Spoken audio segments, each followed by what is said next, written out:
9월 23일 화요일 생명의 삶 묵상.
아멘. 우리는 예수 그리스도로 말미암아 육신의 자녀에서 약속의 자녀, 하나님의 자녀가 된 줄 믿습니다. 아멘. 오늘 본문은 로마서 9장 1절부터 13절 말씀입니다. 제9장. 내가 그리스도 안에서 참말을 하고 거짓말을 아니하노라. 나에게 큰 근심이 있는 것과 마음에 그치지 않는 고통이 있는 것을 내 양심이 성령 안에서 나와 더불어 증언하노니, 나의 형제 곧 고륙의 친척을 위하여 내 자신이 저주를 받아 그리스도에게서 끊어질지라도 원하는 바로라. 그들은 이스라엘 사람이라. 그들에게는 양자됨과 영광과 언약들과 율법을 세우신 것과 예배와 약속들이 있고 조상들도 그들의 것이요, 육신으로 하면 그리스도가 그들에게서 나셨으니 그는 만물 위에 계셔서 세세의 찬양을 받으실 하나님이시니라. 아멘. 그러나 하나님의 말씀이 폐하여진 것 같지 않도다. 이스라엘에게서 난 그들이 다 이스라엘이 아니요, 또한 아브라함의 씨가 다 그의 자녀가 아니라 오직 이삭으로부터 난 자라야 내 씨라 불리리라 하셨으니, 곧 육신의 자녀가 하나님의 자녀가 아니요 오직 약속의 자녀가 씨로 여기심을 받느니라. 약속의 말씀은 이것이니, 명년 이때 내가 이르리니 사라에게 아들이 있으리라 하심이라. 그뿐 아니라 또한 리브가가 우리 조상 이삭 한 사람으로 말미암아 임신하였는데 그 자식들이 아직 나지도 아니하고 무슨 선이나 악을 행하지 아니한 때에 택하심을 따라 되는 하나님의 뜻이 행위로 말미암지 않고 오직 부르시는 이로 말미암아 서게 하려 하사 리브가에게 이르시되 큰 자가 어린 자를 섬기리라 하셨나니 기록된 바 내가 야곱은 사랑하고 에서는 미워하였다 하심과 같으니라. 아멘. 오늘은 약속의 자녀로 살아가는 믿음의 길에 대해 함께 나누겠습니다. 사랑하는 여러분, 오늘 본문에서 바울은 유대인들을 향해 애끓는 마음을 표현합니다. 바울은 예수님을 부인한 채 사망의 길을 걷고 있는 형제들을 위해 자신의 구원마저 포기할 수 있다고 말합니다.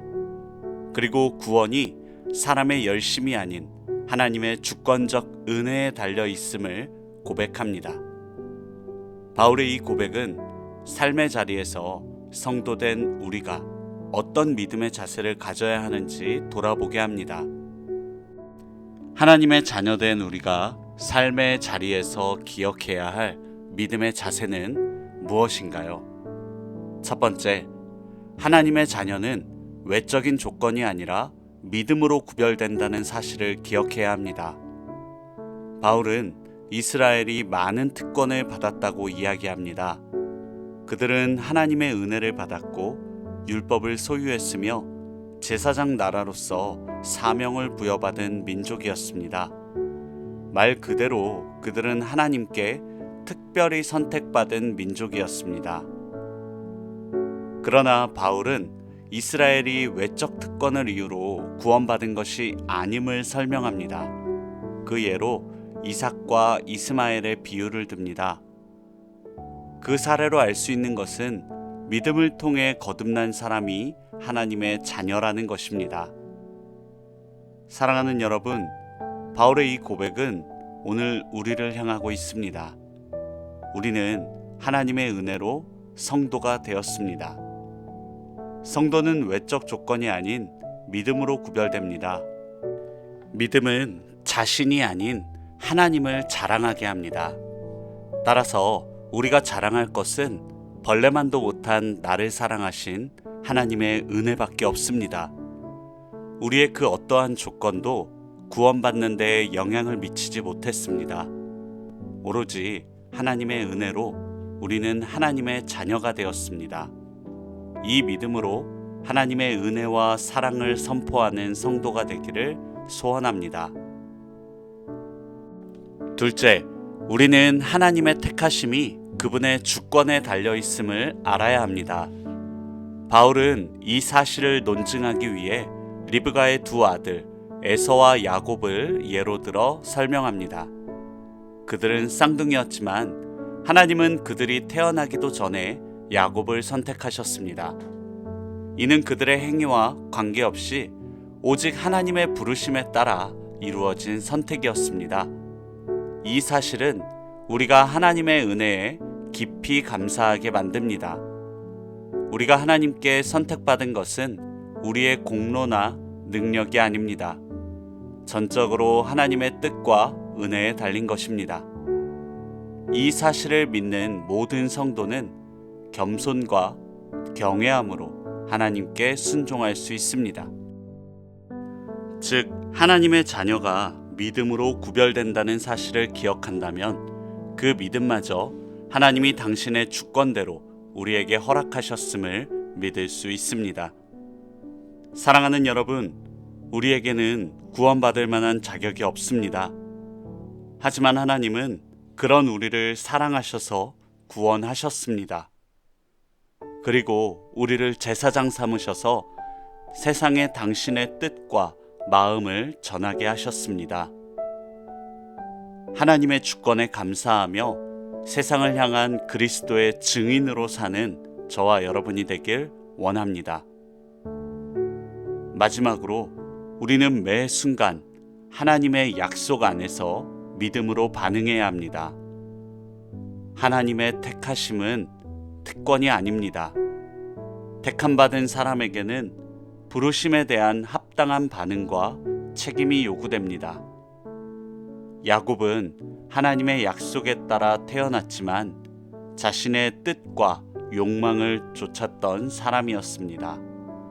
하지만 하나님은 그런 야곱과 동행하시고 이스라엘로 변화시켜 주셨습니다. 그의 삶은 하나님의 계획 가운데 완성되었습니다.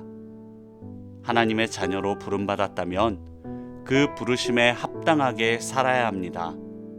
우리의 생각이 아닌 하나님의 말씀에 순종하며 그분의 뜻을 이루어가는 삶을 살아야 합니다. 매일의 삶 속에서 하나님의 부르심을 기억하며 그분의 영광을 드러내기를 축원합니다.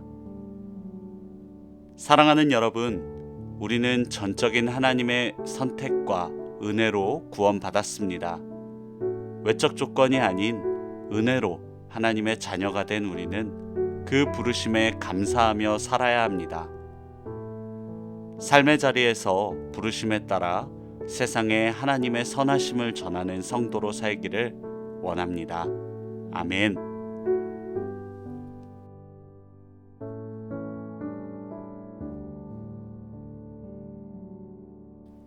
함께 적용을 위한 질문을 해보길 원합니다. 첫 번째 질문입니다.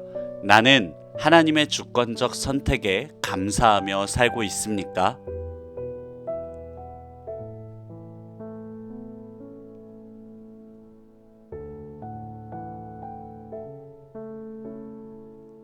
두 번째 질문입니다.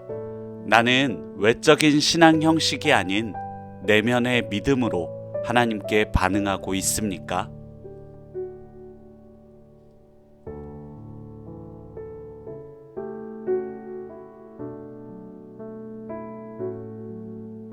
세 번째 질문입니다. 나는 약속의 자녀로서 하나님의 뜻에 순종하며 열매 맺는 삶을 살고 있습니까?